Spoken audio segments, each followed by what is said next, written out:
의안번호 210만 1호 21대 국회 1호 법안의 주인공은 사회적 가치법을 발의한 더불어민주당 박광원 의원이 주인공이 됐습니다. 박광원 의원을 만나 얘기를 들어봤습니다. 오늘부터 영세 소상공인과 특수고용직 근로자, 프리랜서, 무급휴직자 등에 대한 긴급 고용안정지원금이 신청이 시작됐습니다. 지원 대상과 자격 등을 자세히 전해드립니다. 총 16년간 군포시장을 지낸 김윤주 전 군포시장이 퇴직연금을 지급하라며 공무원 연금공단을 상대로 낸 소송에서 패소했습니다. 법원은 선출직은 일반 공무원과 다르다고 강조했습니다. 외국인 부모의 성을 따를 경우 아이 성을 현지 발음 그대로 표기하도록 한 대법원 예규에 대해 인권위가 아이들이 놀림 대상이 될 수 있는 등 아동 인격권 침해라며 개선을 권고했습니다. 네, 6월 1일 법률방송 로투데이 시작하겠습니다. 첫 소식입니다. 역대 최악의 법안 통과율을 기록했으면서도 정쟁으로 일관해 식물국회와 동물국회라는 비난을 동시에 들은 20대 국회를 뒤로하고 21대 국회가 오늘 본격적인 닻을 올렸습니다. 그 21대 국회 1호 법안 제출의 주인공은 사회적 가치법을 발의한 더불어민주당 박광원 의원이 됐는데 법률방송이 박광원 의원을 만나 관련 얘기를 들어봤습니다. 장한지 기자입니다. 지난주 금요일 오전 국회 본청 701호 의안과 사무실 앞입니다. 의안 접수센터라는 안내문을 붙여놓은 출입문 앞 복도에 1, 2, 3 숫자를 붙여놓은 것이 눈에 띕니다. 그중에 1이라고 되어 있는 곳에 책상과 의자를 가져다 놓고 누군가 앉아 있습니다. 책상 위에 놓인 서류 봉투를 보니 21대 국회 1호 법안 국회의원 박광원이라는 제목이 눈에 들어옵니다.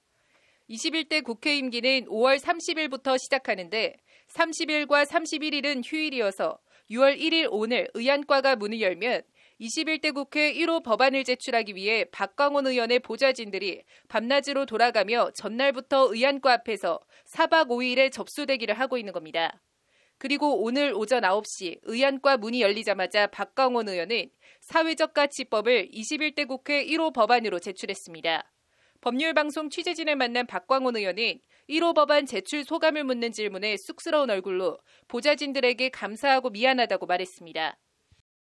우선 보좌진들에게 감사드려요. 미안하고 사실은 이것은 제가 어떤 기획을 한 게 아니고 보좌진들이 기획을 했는데요. 이 법안의 중요성에 대해서 저와 보좌진들이 공감하고 있습니다.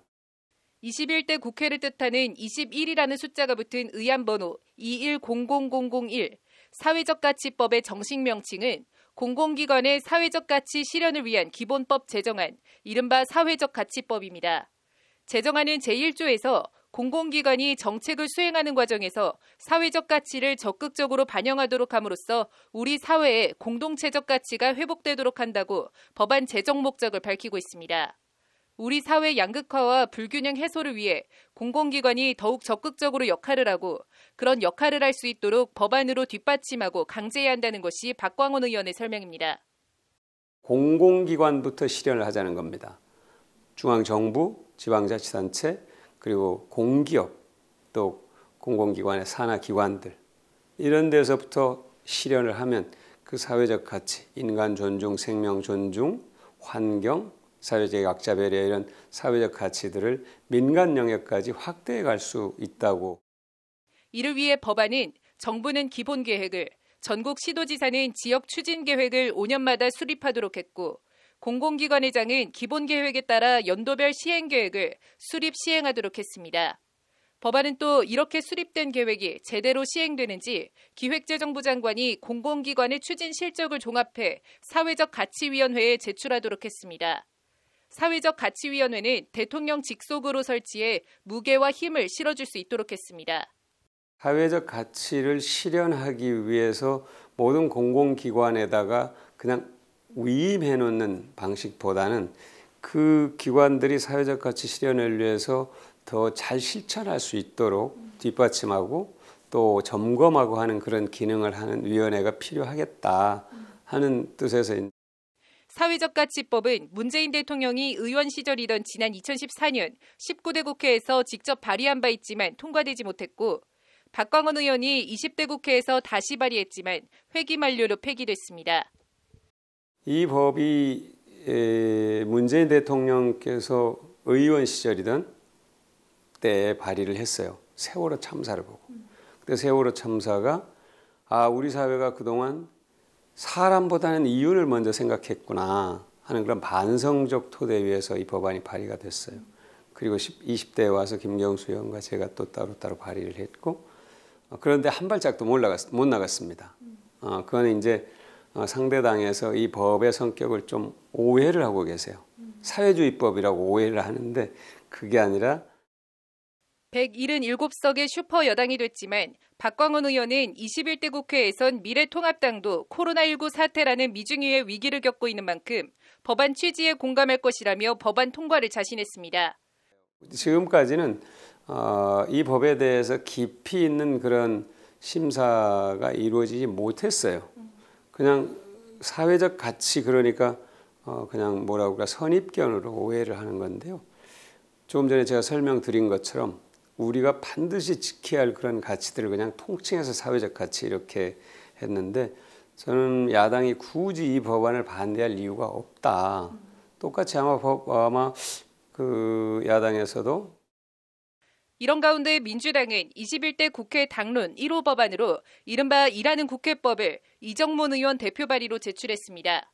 일하는 국회법은 상시 국회와 상임위 불출석 의원 세비 삭감, 국회의원 국민소환제 등의 내용이 담긴 국회법 개정안과 국회의원 수당법 개정안, 국회의원 국민소환제법 등 3개 법률안으로 구성됐습니다.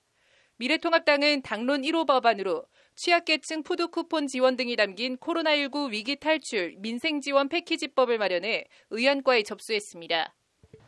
오늘 오전 9시 첫 법안이 발의되며 21대 국회가 본격적으로 닻을 올렸습니다.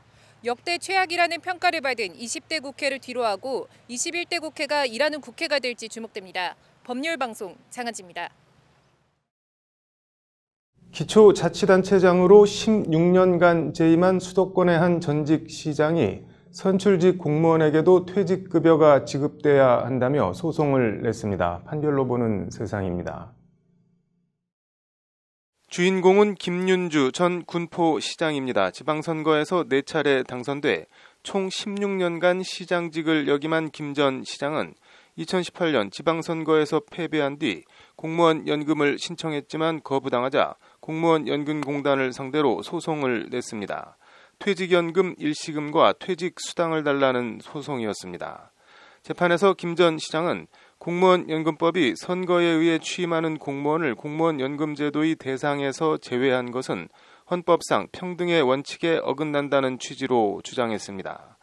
그러나 1심 법원인 서울행정법원 행정 2부 이정민 부장판사는 김 전 시장의 청구를 기각하고 원고 패소로 판결했습니다. 재판부는 먼저 공무원 연금제도는 공무원이 퇴직 후 생활의 곤란이나 공무상 재해로 인한 생계 위협으로부터 벗어나게 함으로써 장기 근속을 유도해 행정의 효율성, 안정성을 꾀하고 재직기간, 직무의 충실성을 확보하게 하는 측면이 있다는 점을 지적했습니다. 공무원 연금제도는 기본적으로 장기 근속을 전제로 하는 경력직 공무원을 대상으로 마련된 것이라는 게 재판부 설명입니다. 재판부는 이에 지자체장은 특정 정당을 정치적 기반으로 선거에 입후보할 수 있고 주민의 선거로 선출되는 공무원이라는 점에서 공무원법상 신분 보장을 받으며 장기간 근무할 것으로 예정된 경력직 공무원과 다르다며 김 전 시장의 청구를 기각했습니다. 지자체장의 경우 차기 선거를 위한 연임 가능성을 통해 직무의 충실성이 자동으로 담보되고 총 재임 기간을 미리 특정할 수 없다는 점에서 다른 공무원과 근본적으로 차이가 있다는 것이 재판부 판시입니다. 우스갯소리로 어공, 늘공이라는 말이 있습니다. 어공은 어쩌다 공무원, 늘공은 늘상 공무원을 지칭하는 말입니다. 어공은 선출직이나 정무직 공무원, 늘공은 직업 공무원을 말합니다. 선출직 어공은 공무원연금 대상이 아니라는 게 법원 판결인데 연금을 떠나 어공이든 늘공이든 국민을 위해 존재하고 일한다는 사실을 명심해야 할 것 같습니다. 판결로 보는 세상입니다.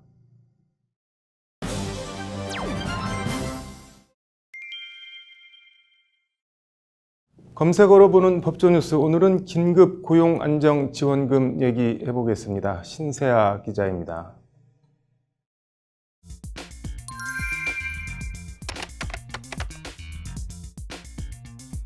오늘 오전부터 온라인 실시간 검색어를 장악한 키워드, 바로 긴급고용안정지원금입니다. 고용노동부가 오늘부터 코로나19 긴급고용안정지원금 신청을 받기로 하면서 포털 사이트엔 긴급고용안정지원금 신청 자격이나 방법 등과 관련된 글들이 쇄도한 겁니다. 대상은 2019년 12월부터 2020년 1월까지 노무를 제공하거나 자영업을 통해 소득이 있었으나 지난 3개월간 소득이 감소한 특수고용직, 프리랜서, 영세 자영업자, 무급휴직자 등이 대상입니다. 구체적으로는 1인 자영업자나 종업원 5인 미만 소상공인, 그리고 대리운전기사나 학원 강사, 학습지 교사 등 일정한 보수를 받고 일을 하지만 자율근무 등으로 인해 근로기준법상 근로자성을 제대로 인정받지 못하는 직종의 종사자들입니다. 지원금은 1인당 150만 원으로 지원 대상자로 선정되면 신청일로부터 2주 이내 100만 원을 받습니다. 남은 50만 원은 3차 추경 예산이 통과되는 대로 예산을 확보해 추가 지급하게 됩니다. 자격은 고용보험에 사각지대에 놓여 있는 취약계층 지원 차원이니만큼 고용보험에 가입돼 있으면 안 됩니다. 무급휴직자의 경우엔 종업원 50인 미만 기업의 고용보험에 가입된 근로자로 지난 3월에서 5월 사이 일정 기간 무급휴직을 했으면 신청할 수 있습니다. 단 항공사업법상 항공기 취급업이나 인력공급업체 소속 근로자 가운데 항공기 취급업 또는 호텔업 종사자의 경우엔 기업 규모에 관계없이 신청이 가능합니다.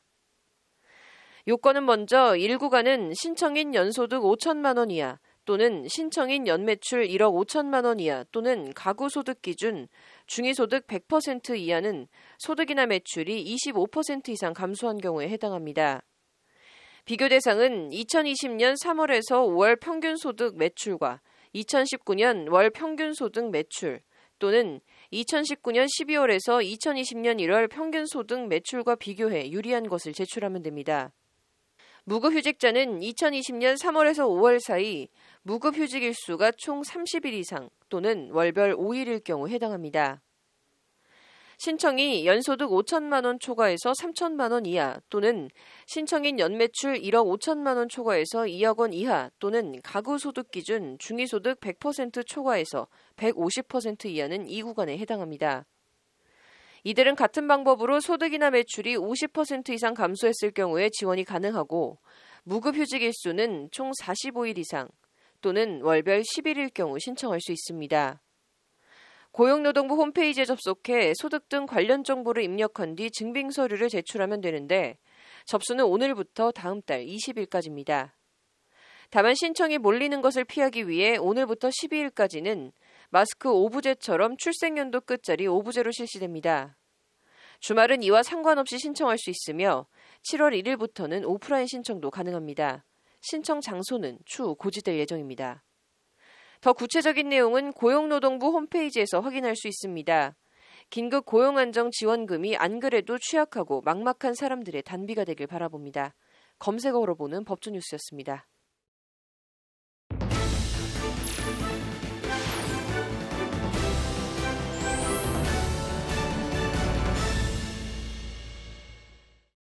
미란다 커라는 호주 출신의 유명 모델이 있습니다. 그런데 우리나라에도 커 씨가 있는지 아셨는지 모르겠습니다. 가령 이름이 민수이면 커민수, 은정이면 커은정 뭐 이런 식인데 어떻게 이런 성이 나왔을까요? 앵커 브리핑입니다. 한국인 여성 A씨는 대만인 남성과 결혼해 한국에서 자녀를 낳았습니다. 한국 여성이 외국인 남성과 결혼했을 경우 아이 성을 엄마 성으로도 쓸 수 있는데 A씨는 남편 성을 주기로 했습니다. 그런데 자녀의 이름을 등록하러 간 A씨는 난감해졌습니다. 일단 남편인 대만 남성의 성은 한자로는 가지, 줄기라는 뜻의 가씨인데 현지 발음으론 커라고 한다고 합니다. 관청에서는 원지음이라는 단어를 쓰는 모양인데 성을 표기할 때 원래 지옥에서 사용되는 원지음을 그대로 따라야 한다는 것이 대법원 가족관계 등록 예규라고 합니다. 아버지 성이 트럼프면 트럼프 길동 이런 식이 되는 겁니다. 이에 담당 공무원은 관련 규정을 따라 A씨 자녀의 성을 커씨로 등록했고 그렇게 A씨 자녀는 가씨가 아닌 커씨가 됐습니다. 문제는 중화권의 경우 처음 들어보는 생소하거나 특이한 발음들이 많다는 점입니다. 이에 A씨는 중화권 외국인 아버지 성을 따랐을 뿐인데 특이한 성 때문에 원치 않는 주목을 받거나 친구들에게 놀림을 당하는 등의 피해를 겪고 있다며 인권위에 진정을 냈습니다. A씨는 또 같은 중화권이더라도 지역에 따라 발음이 다른데 현행 규정은 현지 발음만 고집해 다문화 가족의 자녀 성이 현실과 동떨어지게 표기되는 문제가 발생한다고 지적했습니다. 인권위도 A씨 진정을 받아들여 개선을 권고했습니다. 아버지 성과 일치해야 한다는 이유만으로 예외 없이 한국인 자녀들의 성을 원지음에 따라 등록하도록 하는 규정은 아동의 인격권과 개인의 자기 결정권을 과도하게 제한한다는 것이 인권위 판단입니다. 인권위는 또 아동들이 외국인 성을 사용함에 따라 불가피하게 가족 구성원의 국적이나 혼혈 여부 등 개인정보가 노출될 우려가 있고 한국인으로서의 정체성과 사회 소속감 형성에 부정적으로 작용할 수 있다는 점도 지적했습니다. 인권위는 이에 다문화 가정 수가 증가하고 있는 현실에 맞춰 이런 제한이 발생하지 않도록 일률적인 원지음 표기를 지향하고 피해자의 자기 결정권이 존중되는 방식으로 규정을 개정해야 한다고 권고했습니다. 성 원지음 표기와 함께 우리 대법원은 인명용 한자라고 해서 여기에 포함되지 않는 한자는 이름으로 쓸 수 없도록 규정하고 있습니다. 서울시내 한 구청 가족관계팀 담당자의 전화를 걸어 이 인명용 한자는 애초 왜 생긴 것인지, 무슨 필요와 효용이 있는 것인지 물어봤지만 법원 업무를 위임받아 사무를 처리하는 것뿐이라며 잘 모르겠다는 답변이 돌아왔습니다. 구청 담당자도 왜 있는지 모르는 인명용 한자, 생겨난 이유와 배경이 있겠지만 지금도 그것들이 유효한지 꼼꼼히 헤아려 효용이 다했거나 불합리한 규제가 됐다면 법원이 알아서 개선해야 하지 않나 싶습니다. 앵커 브리핑입니다. 네, 오늘 준비한 소식은 여기까지입니다. 시청해 주셔서 감사합니다.